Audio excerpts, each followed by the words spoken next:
விகடனில் இன்னொரு தாவேக்கா பற்றிய செய்தி. தாவேக்கால இருக்கவங்க மட்டும் இல்லாமல் வெளியிலேருந்து வேட்பாளர்களை விஜய் அவர்கள் நேரடி பார்வையில் தேர்ந்தெடுக்கிறாரா சார்? ஸோ அதில் வந்து பார்த்திங்கன்னா ஐபிஎஸ் அதிகாரிகள், சமூக நல ஆர்வலர்கள் அப்படின்னு சொல்லிட்டு தேர்ந்தெடுத்து வேட்பாளர்களை நிறுத்த போகிறாராங்க சார். அதாவது வேட்பாளருக்கு ஆள் எடுக்கிறார்கள் என்று சொல்லுங்கள், சரியா? அப்புறம் எப்படி சொல்கிறது? அது இல்லை, முன்னாடி போனால் முட்டுறது, பின்னாடி வந்தால் இடிக்கிறதுனா என்ன தான் பண்ணுறது? ஏம்மா, ஆலோசனை சொல்கிறதுக்கு வெளியிலேருந்து ஆள் எடுக்கலாம். வேட்பாளர் எப்படிம்மா வெளியிலேருந்து ஆள் எடுப்பீங்க? இவங்க ஐடியா ஆஃப் பாலிடிக்ஸ் இதுதான், தெரியுதா? தெரிஞ்சிச்சு. நான் தொடர்ந்து இவங்க ஒன்றும் பெருசாக கிழிக்க முடியாதுன்ட்டு நான் மீண்டும் மீண்டும் சொல்லி கொண்டு இருந்ததற்கு காரணம், இப்போது வடசென்னையில் ஒரு தொகுதி திமுகவில் இது ஐ ட்ரீம்ஸ் மூர்த்தின்னு வச்சுக்கோங்களேன், அவர் நிற்கிறாரு. இன்னொரு பக்கம் ஜெயக்குமார் நிற்கிறாரு. தாவேக சார்பாக நிதிஷ் நிற்கிறாரு. ஜெயிச்சிருவியா? காசே இருக்கு உன்ட்ட, ஜெயிச்சிருவியா? நான் அந்த தொகுதி வாக்காளன். இல்லை, நிதிஷ்ன்னு நம்ம போக வேணாம் சார். ஏன்னா நிதிஷ் வந்து இன்னைக்கு உலகம் அறிந்தவராக ஆயிட்டாரு. ஒரு சமூக நல ஆர்வலர் அப்படி இருக்காருன்னா முதல்ல ஒரு 10 கோடியாவது செலவு பண்ணணும்னு நினைக்கிறேன். செலவு பண்ண முடியுமாங்க சார்? செலவுக்கெல்லாம் போகிறத விடுங்கம்மா நீங்கள். அதான் பார்த்து நான் சொல்கிறது, நிதிஷ் வயசில் ஒரு தாவேக்க நிர்வாகி நிற்கிறாங்க.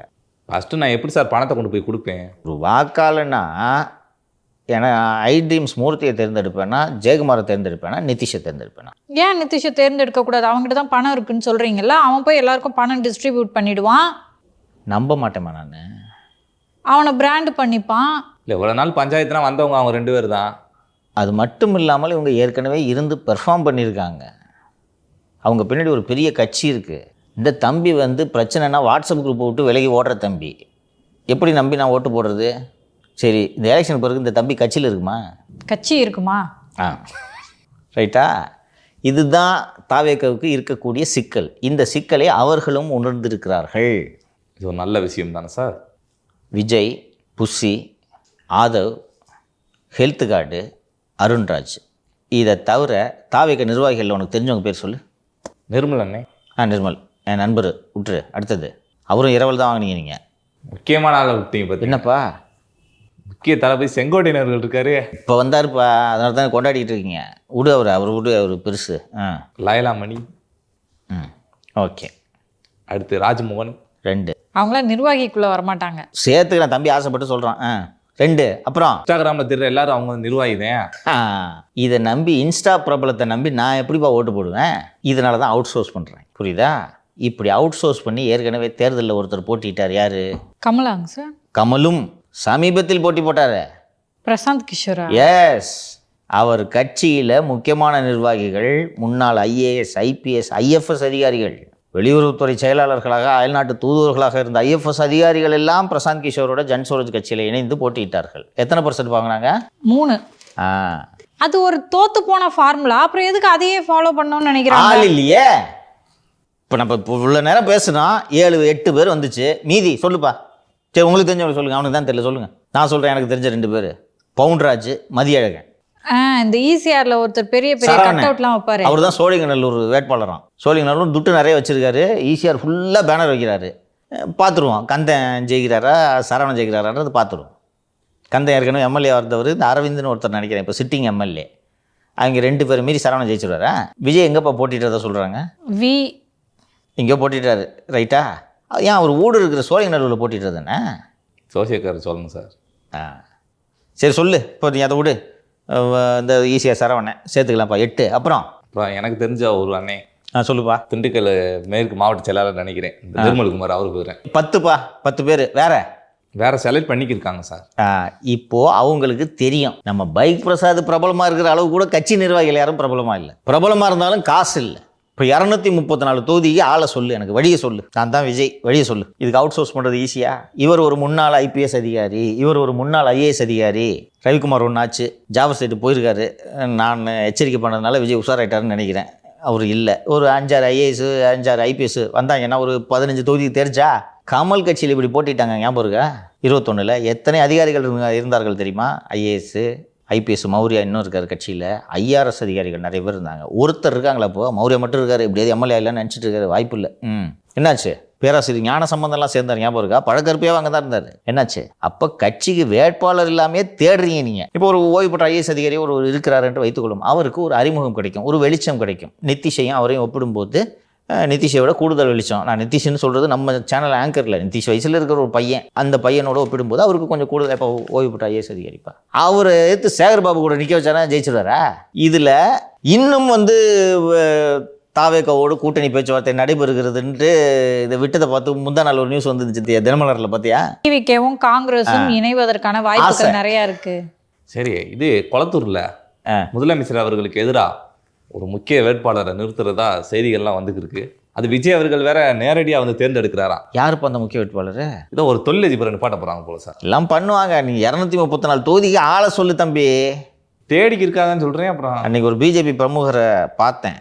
நான் என்னோட எஸ்டிமேட்டாக நான் என்ன வச்சுருந்தேன்னா ஒரு 5 ரூபா செலவாகும்னு நினச்சேன். நான் ஒரு தொகுதிக்கு ஆவரேஜாக. என்ன சார் நீங்கள் போட்டி போடுறீங்களா அப்படின்னு சொல்லிட்டு நான் கேட்டேன். 20 வேணும் சங்கர்னாரு. சார் என்ன சார் சொல்கிறீங்கன்னு? சங்கர் 20 வேணும். இந்த 20 வாக்காளர்களுக்கு கொடுக்கறது இல்லாமல் இந்த 20 ஏடிஎம்கேல 15 ரூபா இல்லாமல் யாரும் சீட்டு கட்டு வராதிங்கன்ட்டாங்களா தெரியுமா? திமுக பட்ஜெட்டு 50 தொகுதி. 15 ஸ்வீட் பாக்ஸா இல்லை சின்ன ஸ்வீட் பாக்ஸா? வித்தியாசத்தை புரிஞ்சுக்க. ஸ்வீட்டு பாக்ஸுன்னா கோடி, ஸ்வீட்டுன்னா லட்சம். Okay okay okay.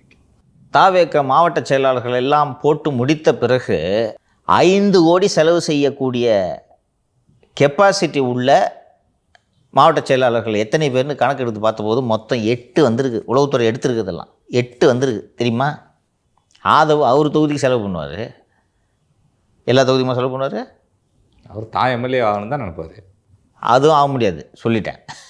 ஸோ இது தொடக்கம், பிரச்சனையோட தொடக்கம். இப்போது நம்ம கொளத்தூர் தொகுதியில், கொளத்தூர் கூட வேண்டாம், அம்பத்தூர் தொகுதின்னு வச்சுக்கோங்களேன். அம்பத்தூர் தொகுதியில் நிதிஷே போட்டிடுறார். அப்படி விஜயே வந்து பிரச்சாரம் பண்ணுறாரு. அப்போது அங்கே இருக்கக்கூடிய திமுக மற்றும் அதிமுக வேட்பாளர்களை புறந்தள்ளி விட்டு விஜய் ஆதரவு தெரிவித்தார் என்பதற்காக நான் நிதிஷுக்கு ஏன் வாக்களிக்க வேண்டும்? விஜய் போட்டிட்டானா நான் ஓட்டு போடுறேன். ஸ்டார் அவர். நிதிஷ்க்கு ஏன் போடணும்? நான் நிதிஷ்னு சொல்கிறது ரெப்ரசன்டேட்டிவாக சொல்கிறேன். அந்த வயசு இருக்க பசங்க தானே இந்த கட்சியில் பெருமளவில் நிர்வாகிகளாக இருக்கிறார்கள். நான் ஏன் ஓட்டு போடணும்? எனக்கு கன்வின்ஸ் பண்ணுங்கள். உங்கள் அம்மா கூட விட்டுருங்க, நீங்கள் போடுவீங்களா? ஜென்ஸியை விட்டுருங்க, நான் உங்களுக்குள்ளேயே வரல. அவங்க கண்மூடித்தனமாக விஜய் ஆதரிக்கிறாங்க. சுறாவெல்லாம் 10 வாட்டி பார்க்குறவங்கப்பா, அவங்ககிட்ட பேச முடியுமா?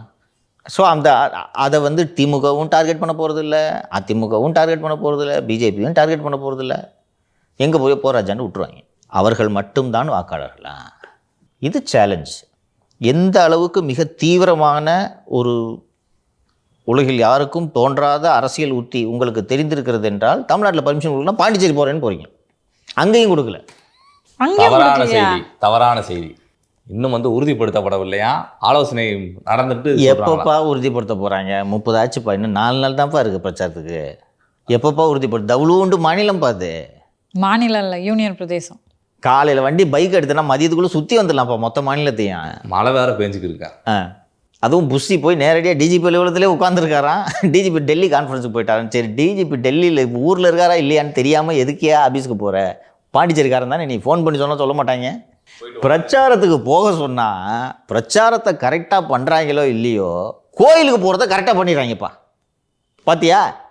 எங்கே பிரச்சாரம் நடந்தாலும் புஷி முதல்ல போய் கோயிலுக்கு, இன்று இந்த கோவிலில் புஷி அர்ச்சனை செய்தார், இந்த மசூதியில் தொழுகை செய்தார், இந்த தேவாலயத்தில் சென்று வணங்கினார். வீடியோ வருதா?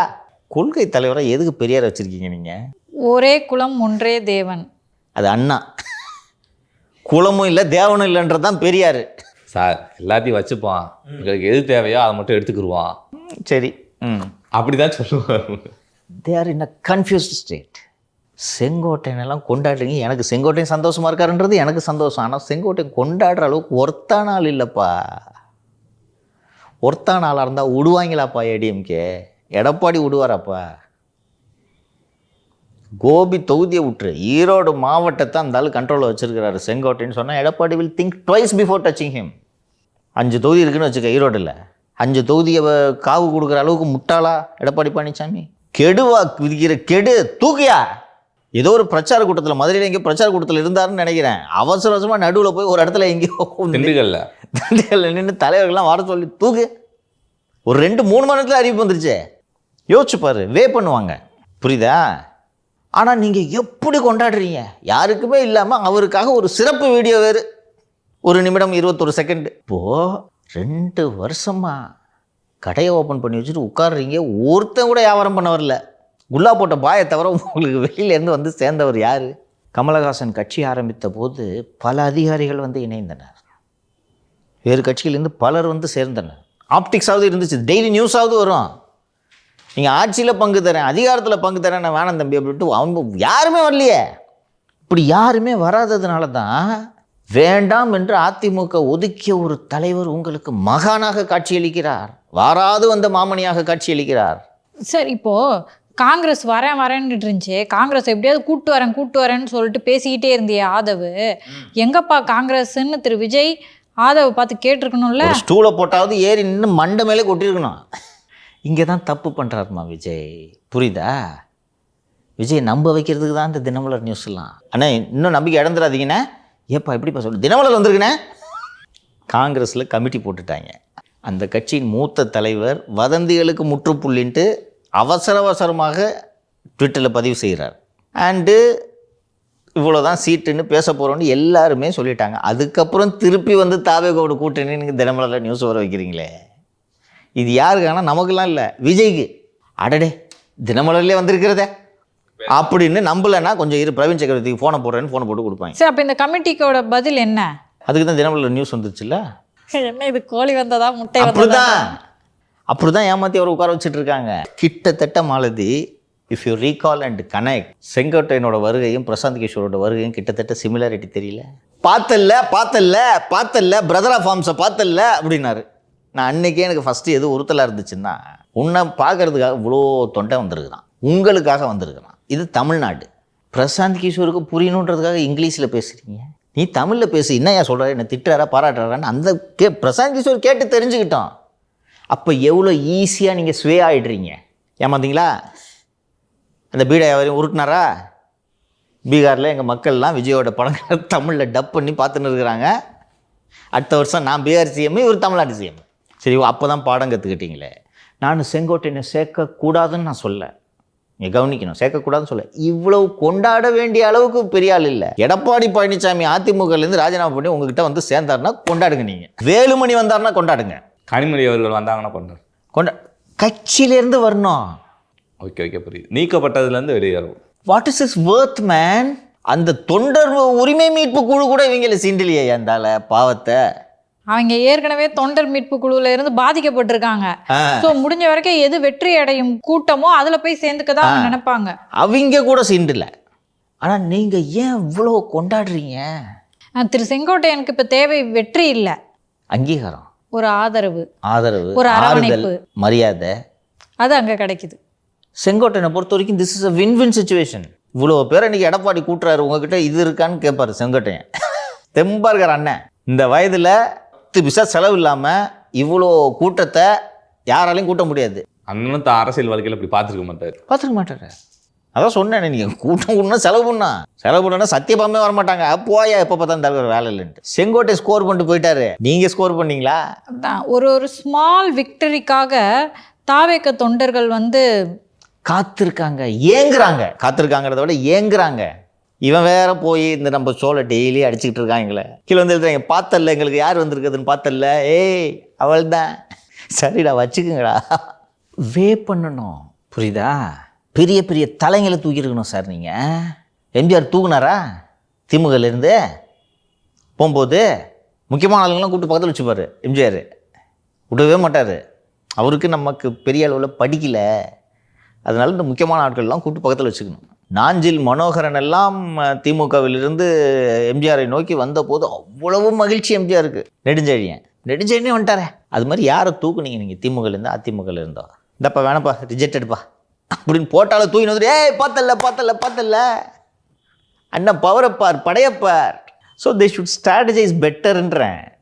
This shows you are very weak, extremely weak. அவர் அண்ணனை நான் எதுவும் பேச விரும்பலை, செங்கோட்டையனை அவ்வளோ ஒருத்தில் பஸ் அவர் இல்லை, அவர் அதானே விரும்புகிறாரு. அவருக்கு சந்தோஷம்யா. நீங்கள் இவ்வளோ சந்தோஷப்படுற அளவுக்கு ஒருத்தர் இல்லையா அவர்?